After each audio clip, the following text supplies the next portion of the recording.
Assalamualaikum warahmatullahi wabarakatuh. Kembali lagi di pelajaran bahasa Indonesia. Bagaimana kabarnya hari ini? Semoga kalian tetap sehat dan jangan lupa gunakan masker ketika keluar rumah dan cuci tangan menggunakan sabun. Hari ini kita akan belajar tentang kaidah kebahasaan yang ada pada fabel. Minggu kemarin kalian sudah belajar tentang struktur fabel. Ada yang masih ingat? Struktur fabel ada apa saja? Kalau lupa, silahkan baca lagi materi yang telah kalian pelajari.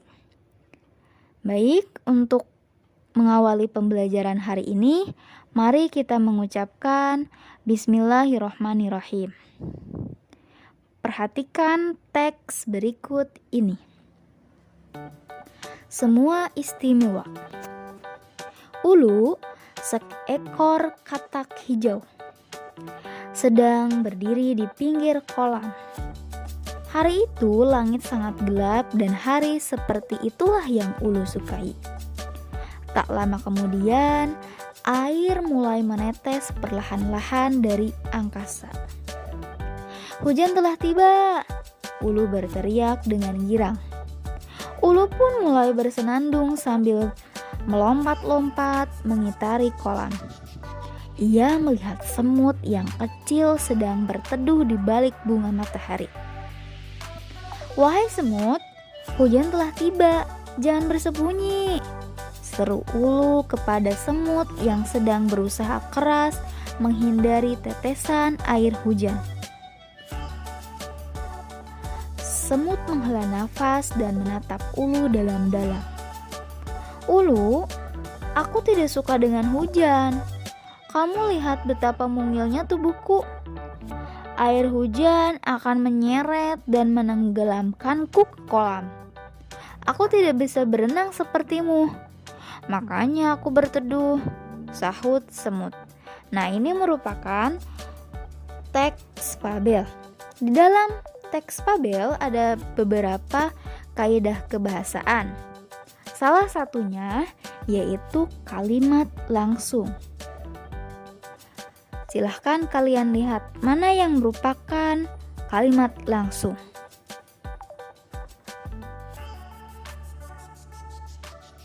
Di sini ada kalimat langsung dengan kalimat pengiring sebelum petikan. Contohnya, Ulu kembali berseru, "Hujan telah tiba, hujan telah tiba. Hai ikan, aku sangat suka dengan hujan. Bagaimana denganmu?" Ulu berhenti di pinggir kolam dan berbicara kepada ikan. Nah, ini merupakan contoh kalimat langsung yang diucapkan oleh Ulu. Kemudian yang kedua, ada kalimat langsung dengan kalimat pengiring setelah petikan. "Ulu, aku tidak suka dengan hujan. Kamu lihat betapa mungilnya tubuhku. Air hujan akan menyeret dan menenggelamkanku ke kolam. Aku tidak bisa berenang sepertimu. Makanya aku berteduh," sahut semut. Nah, di sini ada jenis yang kedua ya. Jadi pengiringnya itu di akhir ya. Sedangkan yang tadi di awal. Ulu kembali berseru. Sedangkan yang kedua sahut semut ya. Nah, ini merupakan contoh kalimat langsung. Lalu apa sih yang dimaksud dengan kalimat langsung? Jadi kalimat langsung adalah kalimat yang diucapkan secara langsung kepada orang yang dituju. Tadi siapa sih yang berbicaranya? Yaitu Ulu ya. Kepada siapa dia berbicara? Kepada seekor semut. Nah, kalimat langsung ditandai dengan pemakaian tanda petik. Jadi tanda petik itu adalah titik 2 yang di atas. Biasanya ada di awal dan di akhir perkataan. Jadi perkataannya itu ada di dalam tanda petik. Ciri-cirinya seperti apa? Yang pertama, menggunakan tanda petik. Yang kedua, intonasi tinggi untuk tanda tanya, datar untuk kalimat berita, dan tanda seru digunakan dengan intonasi perintah. Jadi dalam kalimat langsung harus ada tanda baca, ya, karena mengungkapkan ekspresi yang berbicara. Yang terakhir adalah kata ganti orang pertama dan kedua. Ya, jadi menggunakan kata ganti orang pertama yaitu aku, ya.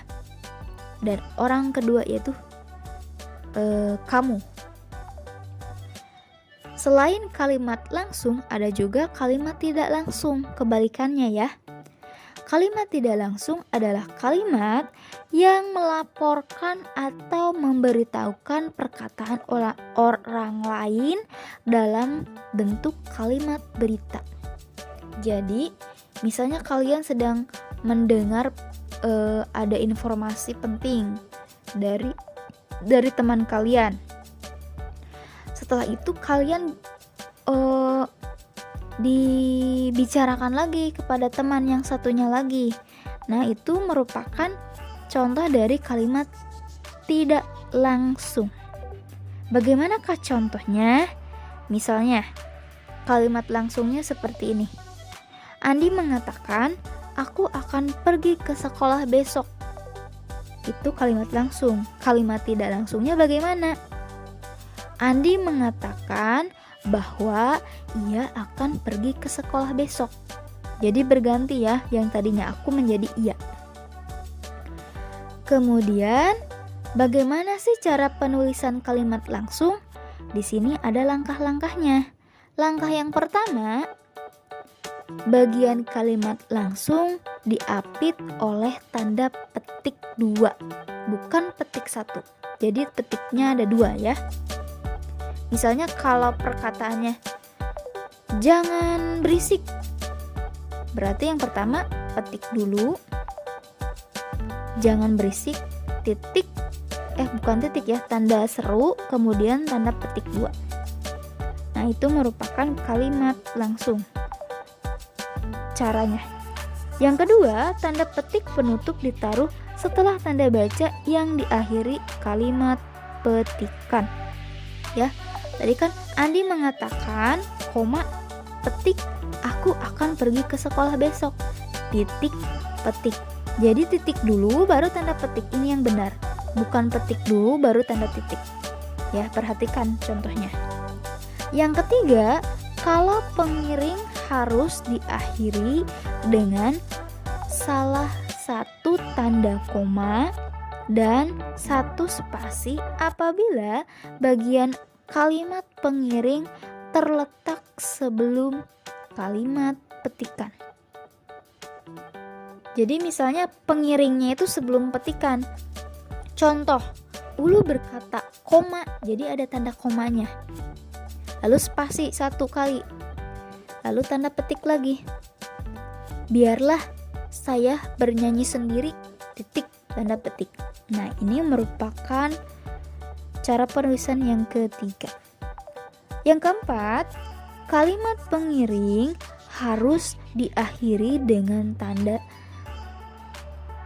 satu tanda koma dan satu spasi apabila bagian kalimat pengiring terletak setelah kalimat petikan.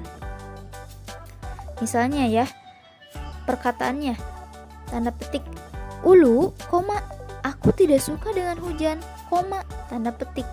Nah, di sini ada kata semut lirih, titik. Jadi harus ada spasinya ya setelah petik. Lalu kata semut lirih.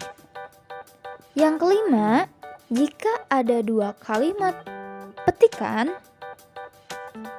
huruf awal pada kalimat petikan pertama menggunakan huruf kapital. Huruf kapital itu huruf yang besar ya. Sedangkan pada kalimat petikan kedua menggunakan huruf kecil, kecuali nama orang dan kata sapaan. Jadi kalau perkataannya 2 kali, kalimat keduanya awalannya itu tandanya kecil, hurufnya kecil. Contohnya, coba saja minta sama ayah, kata ibu. Dia pasti akan memberikannya. Nah, kata dia ini kan lanjutannya. Jadi D-nya itu kecil ya. Yang keenam, tanda koma tidak dipakai untuk memisahkan petikan langsung dari bagian lain yang mengiringinya dalam kalimat. Jika petikan langsung itu berakhir dengan tanda tanya atau tanda seru.